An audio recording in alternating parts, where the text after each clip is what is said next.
welcome back to my channel. It's Cassie here. We are back with another design video, part 2, or is it part 3? So we're going to be focusing on user research today and creating personas.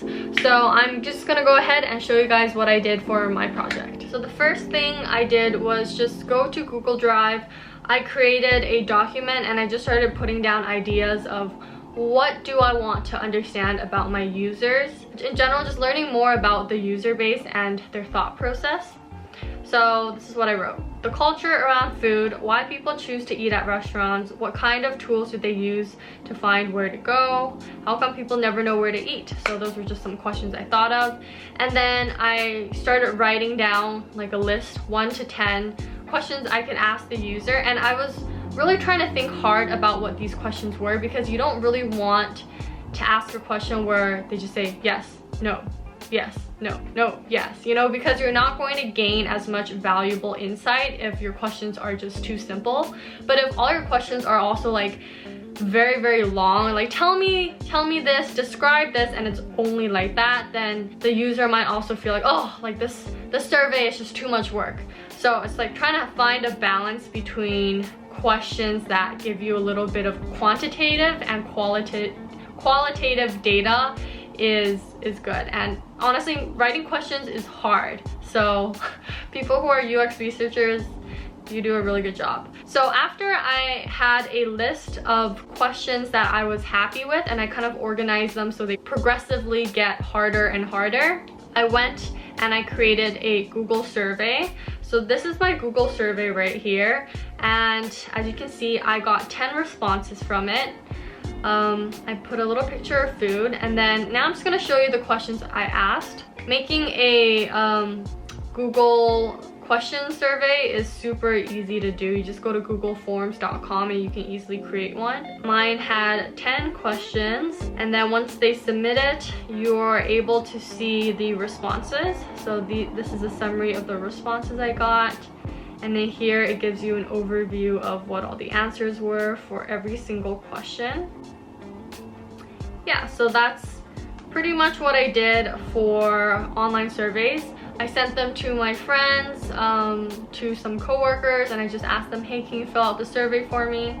I didn't really get as broad of an audience just because, you know, this is just like a passion project. But if you were doing this for real, you definitely want to get more variety of people. After I got my answers, I kind of just read through them. I took them in, tried to understand what it was talking about, and then I kind of summarized it in here where I gathered the data. And now I'm gonna go over the questions I asked and then the answers I got, so you guys have an idea of what happened. Alright, so the first question I asked is, how many times a week do you eat at restaurants? This says, most people eat out more than twice a week. What are some reasons for picking to eat at a restaurant over making food at home? These are the common answers: convenience, variety, special occasions, treat yourself, to socialize with friends. Number 3, have you ever been frustrated with the experience of trying to find a place to eat? What made it frustrating? Restaurants closing too early, too many options, hesitation to try something new, hard to choose a cuisine, indecisiveness. Number 4, when was the last time you ate at a restaurant? How did you decide to go there? So a lot of people went before COVID, and some went recently, and it was just because it was just regular spots they were familiar with already. Number 5, are there certain tools and apps you use to decide on where to eat? Name them. 5 answers selected Google Map. And then sometimes people also type into Google Japanese restaurants in Richmond. Google Maps is really good at helping them find that information. One of them said Zomato, Yelp, 4 people said that. And then some other ones that some people picked: TripAdvisor, Skip the Dishes, Uber Eats, DoorDash. And one person picked none, and it's because they're more old school. And number 6, do you use them all equally? Are there a few that you prefer to use more? Why? So most important feature is location based. Yelp if they feel like trying something new. Yelp because of location options plus category for cuisine. And then number 7, do you use them all for the same purposes, or does each app serve a different purpose? Okay, so this was my mistake. I meant to add this question into my survey, but Turns out it wasn't in my survey, so I didn't get an answer for this, but I would have liked to know the answer for that. Number 8, tell me what went through your head the last time you checked a food app and was trying to decide whether or not to go someplace to eat. So most people would look at ratings and they went to check the price and then the distance. Some people also did category first and then the price and then the distance and then the ratings. Images and reviews sometimes conflicted. Written review versus pictures. Pick one. 4 people picked pictures, and the reason is they get a better feel for the place and food overall. They're able to evaluate the visual quality of the food, absorb info faster. First picture is also very important because it immediately gives you an automatic association with whether you're gonna like that place or not. Has to be user-generated pics in order to check the portion size, etc. Don't like reviews because it's subjective to the experience or if they got a bad waiter. Okay, so that's what people said. And then 2 people picked for just reviews, and that's because it tells a larger story about the experience. And then 4 people picked reviews and pictures. They want to know about the experience and the taste equally. And then someone said, I would compromise the quality of customer service in order to eat the good food. It's like going to every Canto restaurant. One of my friends said, because they really like eating that like spaghetti dish that can only be found at Cantonese restaurants. It's like a fusion Caucasian Asian version of spaghetti, but the typical Cantonese restaurant experience in terms of customer service is not great. So that's why this person is saying, you know, for me, I would still go for the food even if the customer service wasn't so good. You know the service is probably going to be shitty, but in order to eat that delicious spaghetti, you go. And then number 10, is there something you wish existed to help make your restaurant picking experience more enjoyable? Being able to enter preferred restaurants, perhaps to be able to create a randomizer out of all of those. Ratings for each dish would be super helpful. Using mood as a filter instead of picking a cuisine of food. Sometimes you don't know what cuisine, but you're in the mood for like a certain thing because you're feeling a certain way.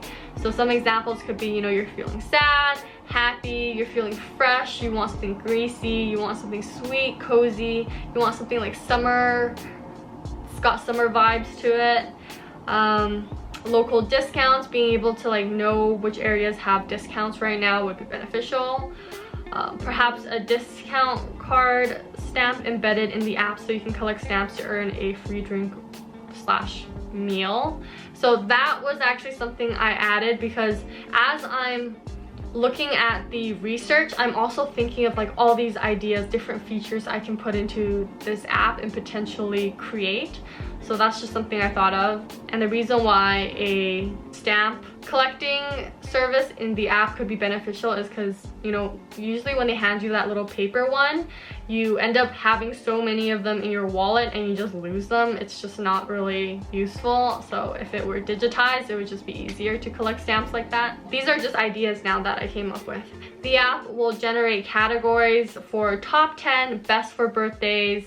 You know, they'll categorize into events for you, so you'll know which restaurants have like most suitable menus for like certain types of events. And yeah, the random generator for this would resolve the problems for people that honestly can't decide where to eat.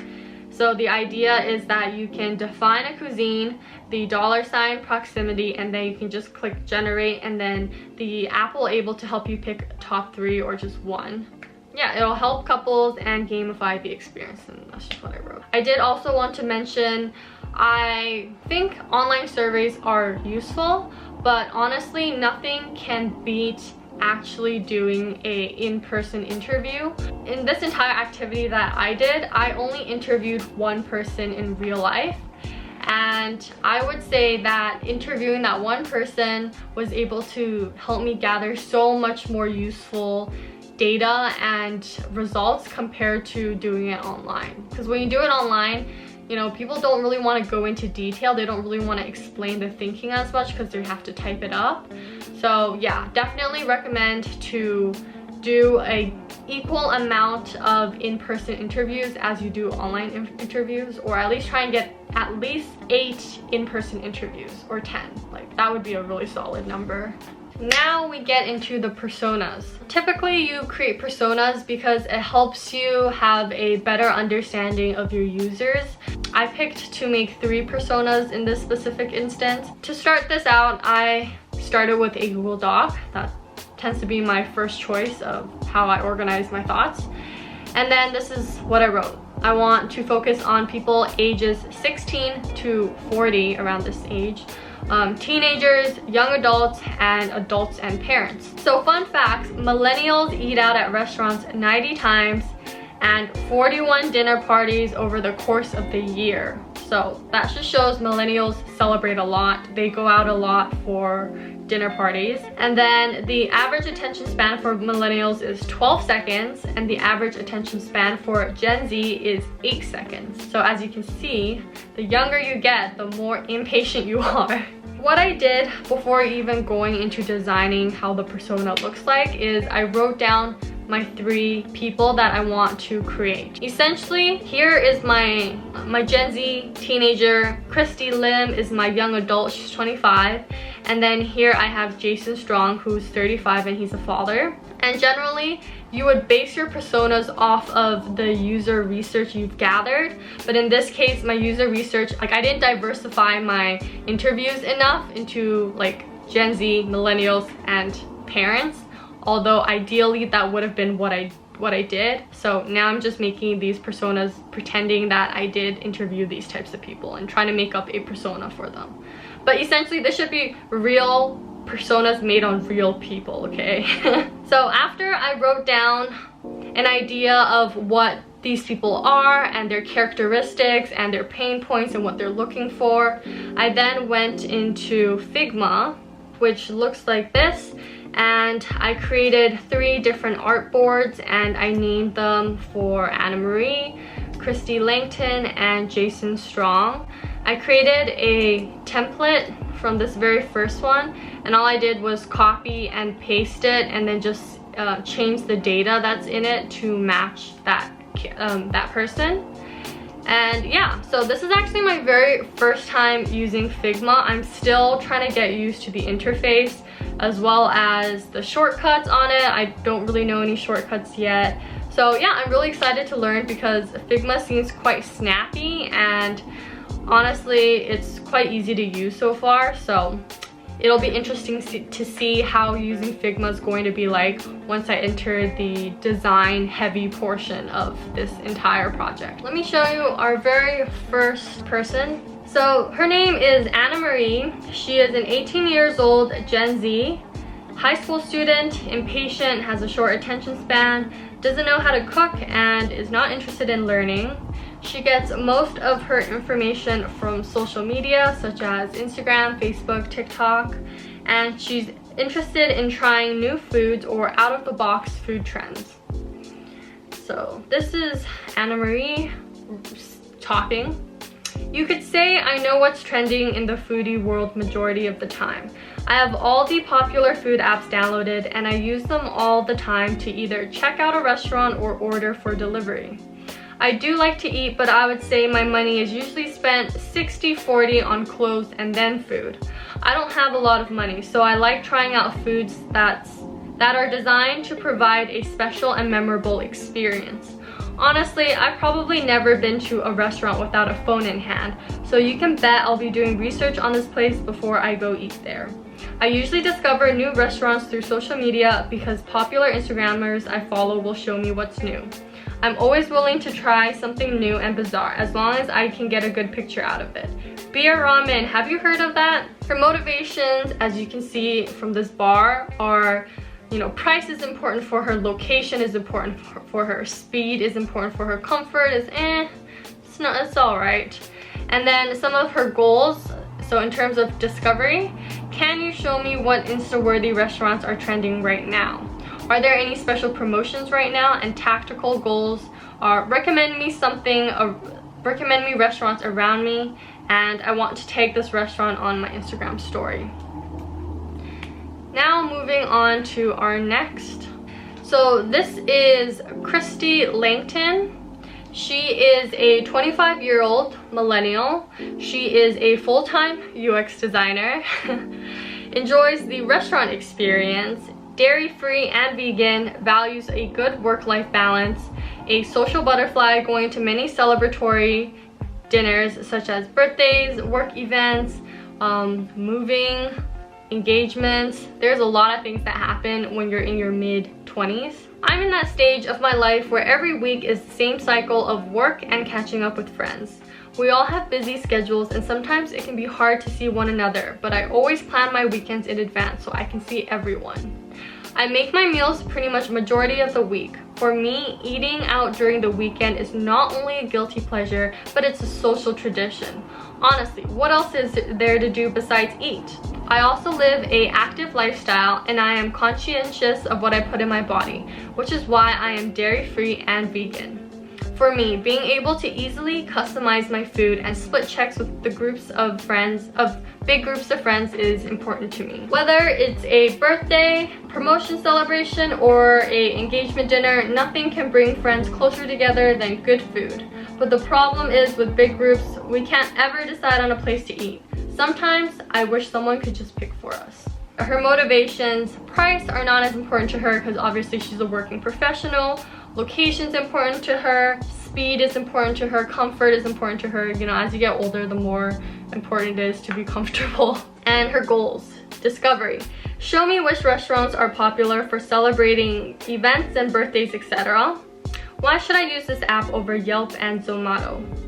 Show me all the restaurants that has an alcoholic drinks menu. And then tactical. Remember restaurants I like and recommend similar ones. Allow me to recommend dishes to my friends via WhatsApp, iMessage, and Facebook Messenger, etc. Now we're on to our last guy. So this is Jason Strong. He is 36 years old, father to a 5-year-old and 2-year-old. Exhausted after a long day of work and taking care of kids. Cooks with wife at home, interested in family-friendly restaurants, and he's a cost-efficient person. I am a father to 2 beautiful kids and a wonderful wife. Lucky for me, she cooks most of the week and I do my best to help her out.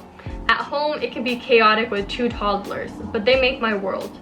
With 2 kids at home and the reality of getting older, it has really opened my eyes to the importance of eating fresh, quality food. Although we eat at home most of the week, it's crucial for us to also get out of the house so my wife can have a break. Going to restaurants is difficult as parents. You never know when your kid will start screaming, so being able to find a family-friendly restaurant with a kids menu is key. At this age, I just want things to be simple and comfortable. I like being able to do my research way in advance so I know the kids will be accommodated properly, so I do not get any surprises when I arrive. And the motivations are, you know, price is important for this person because obviously they have a young family, so they're a little bit more cautious about where they're spending their money. Location's not as important because, you know, they have a car. Speed is relatively important because, you know, your kids could start screaming at any time. And comfort is key here. So the goals, discovery. Show me restaurants with kids menus. Are there any good local restaurants? Because, you know, sometimes you might not want to go so far away from home because you gotta quickly get home because your kid is acting out. What makes using this app more efficient than searching on Google? Tactical. Notify me when restaurants have special promotions.